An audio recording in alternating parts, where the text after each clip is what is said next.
और अब बात करते हैं उत्तर प्रदेश के वाराणसी की, जहां वाराणसी से चुनार तक पहली बार शुरू हुई क्रूज सेवा का आगाज हो चुका है। पर्यटकों के क्रूज सेवा को लेकर बेहद उत्साह नजर आ रहा है। ये क्रूज पूरी तरीके से वातानुकूलित है और इसकी रफ्तार 15 किलोमीटर प्रति घंटे की है। ये क्रूज हर रविवार को पर्यटकों को सैर कराएगा। यात्रा का टिकट 3000 रुपए रखा गया है। क्रूज में सुरक्षा के भी पुख्ता इंतजाम किए गए हैं। तस्वीरें इस वक्त आपके सामने। वाराणसी में एक बार फिर से पर्यटकों के लिए एक नई सुविधा की शुरुआत हुई है। क्रूज सेवा का आगाज किया गया है। लोगों में उत्साह है। क्रूज से गंगा का नजारा पर्यटक देख सकेंगे। तो गंगा की लहरों पर क्रूज की सवारी की कल्पना अब साकार हो चुकी है। हिंदुस्तान की सबसे बड़ी क्रूज सेवा का आगाज हो चुका है। रविवार को काशी से चुनार तक की क्रूज सेवा की शुरुआत हुई और इसके साथ ही गंगा की लहरों पर धर्म और आस्था की भावना से भरी पर्यटन यात्रा की शुरुआत हो गई है।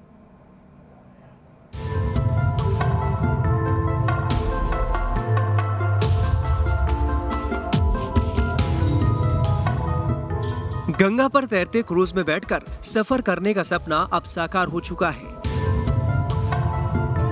बाबा विश्वनाथ की नगरी काशी से मोक्षदायिनी गंगा की लहरों पर क्रूज की रफ्तार के साथ करीब 140 किलोमीटर के वाराणसी टू चुनार के सफर की शुरुआत हो चुकी है।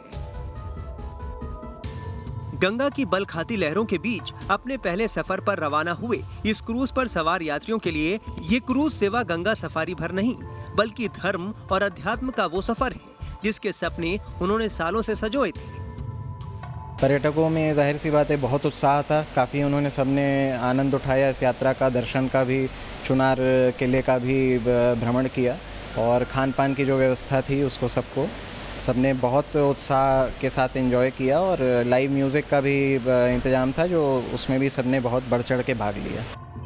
सुबह की पहली किरण के साथ ही अपने पहले सफर के लिए ये क्रूज रविदास घाट पर पूरी तैयारी के साथ लग गई थी और ठीक 9 बजे कमिश्नर दीपक अग्रवाल ने हरी झंडी दिखाकर क्रूज को रवाना किया और इसके साथ ही शुरू हो गया सवारियों के साथ इस क्रूज का 140 किलोमीटर का सफर।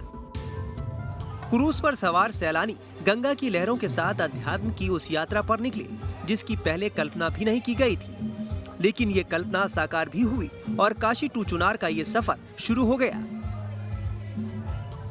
क्रूज ने आगे की सवारी शुरू की तो गंगा की लहरों पर क्रूज की सवारी करते सैलानी काफी देर तक बनारस के घाटों की छटा निहारते रहे। एक एक दृश्य को अपने मोबाइल कैमरे में अपनी यादगार के रूप में कैद करते नजर आए। काशी से रवाना होने के बाद क्रूज का पहला पड़ाव शुलकंठेश्वर महादेव मंदिर का था। करीब 1.5 घंटे का सफर करने के बाद क्रूज ने सैलानियों को शुलकंठेश्वर की शरण में पहुंचा दिया। बाबा शुलकंठेश्वर का दर्शन करने के बाद जब सैलानियों को लेकर क्रूज ने आगे का सफर शुरू किया तब तक भोजन का समय हो चुका था, लिहाजा समय से ही थालियां भी सज गईं और लोग खाने का आनंद लेते हुए दोपहर 2 बजे के करीब चुनार पहुंचे।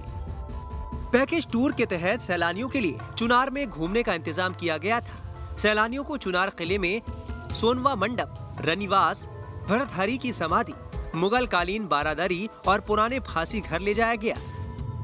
दोपहर 3:30 बजे क्रूज ने वापस वाराणसी का सफर शुरू किया और करीब 6 बजे अपने सैलानियों को लेकर वाराणसी के रविदास घाट पर वापस पहुंच गया।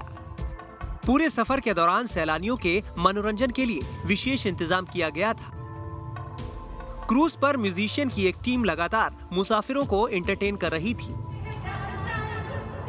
वहीं क्रूज के डेक पर लाउड म्यूजिक पर लोगों के थिरकने का भी पूरा इंतजाम था, जिसमें लोग देर तक मस्ती करते नजर आए।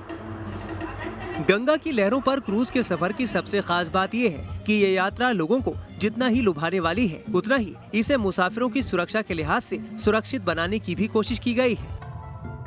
इस क्रूज पर एक लाइव रेफ्ट बॉक्स है जिसे खतरे के वक्त में नदी में छोड़ दिया जाता है, जो पानी में गिरते ही एक बंद बोट की शक्ल ले लेती है।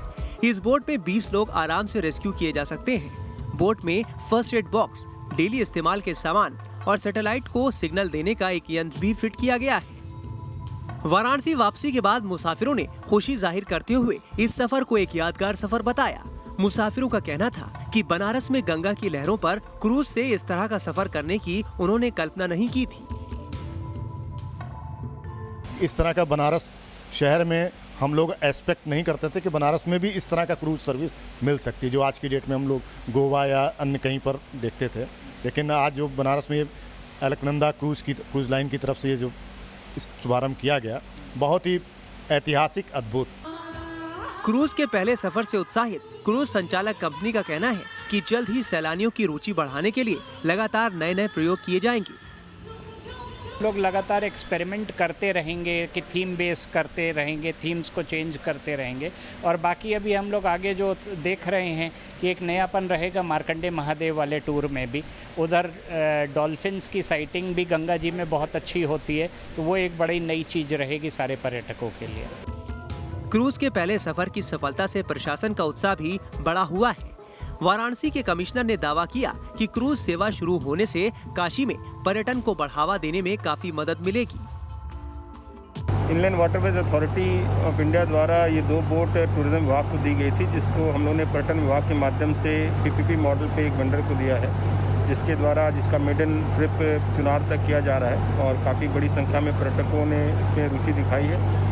इस तरह की एक और वेसल है, उसको भी शीघ्र संचालित किया जाएगा और मुझे पूरा विश्वास है कि काशी के पर्यटन के विकास के लिए ये वेसल्स एक मील का पत्थर साबित हो।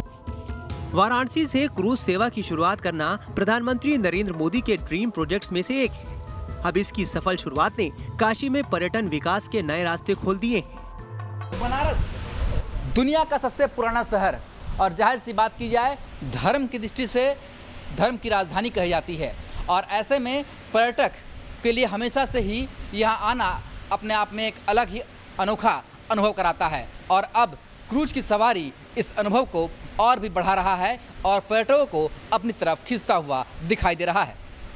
वीडियो जर्नलिस्ट विपिन सिंह के साथ सुशांत मुखर्जी, न्यूज़ नेशन, वाराणसी।